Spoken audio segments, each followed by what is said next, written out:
আসসালামু আলাইকুম, আশা করি সবাই ভালো আছেন। আজকে দেখাবো হট পেটিসের রেসিপি। প্রথমে ময়দা নিয়ে নিব, এখন দিয়ে দেব লবণ ও তেল দিয়ে ভালো করে মিশিয়ে নেব। অল্প অল্প পানি দিয়ে ভালো করে ডো বানিয়ে নেব।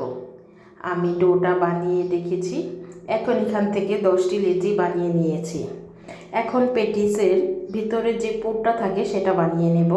সেজন্য দিয়ে দিয়েছি তেল। তেলটি গরম হয়ে গেলে দিয়ে দেব পেঁয়াজ কুচি।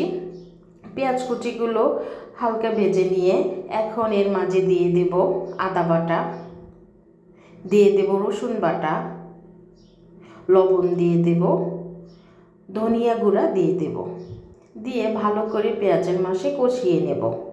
এখন দিয়ে দেব কুচি করা চিকেন, সামান্য পরিমাণ সয়া সস দিয়ে দিব।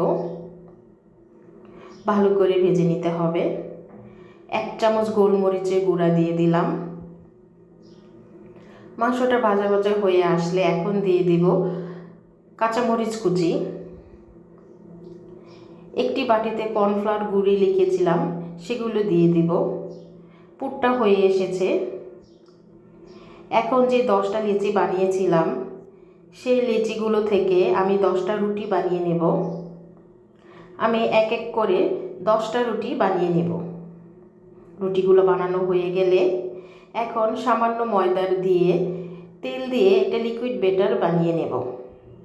প্রথম একটি রুটি দিয়ে তেল ব্রাশ করে নেব, তারপর উপরে শুকনো ময়দা দিয়ে দিব।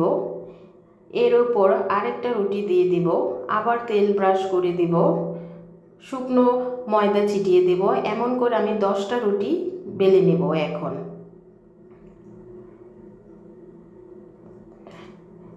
এখন পরোটার একটা শেপ দিয়ে দিতে হবে।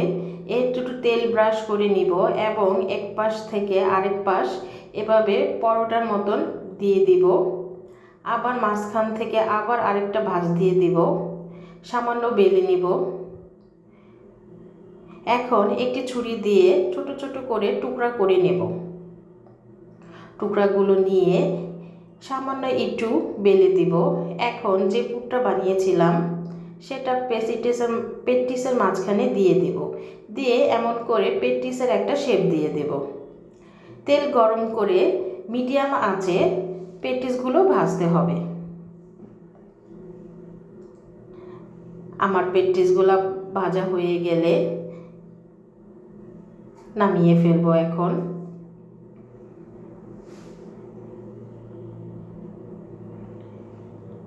হট পেটিসের রেসিপিটা যদি আপনাদের ভালো লেগে থাকে অবশ্যই আমাদের চ্যানেলটি সাবস্ক্রাইব করে আমাদের পাশে থাকবেন। আল্লাহ হাফেজ।